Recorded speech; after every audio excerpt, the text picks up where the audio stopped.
Hello, my name is Wayne Chan and I'm your Patients Relations Manager, and welcome to this week's tip. In my previous video, I talked about the importance of maintaining and caring for your hearing devices. But sometimes we know that your hearing devices may need our professional attention. Hence why at Cubex we offer Inhouse Hearing Lab. We understand how important it is for you to be able to hear and communicate. So at Cubex we try our best in-house.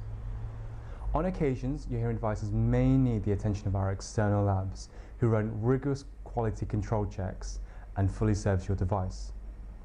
It's only after your hearing devices pass these quality control checks are they sent back to us.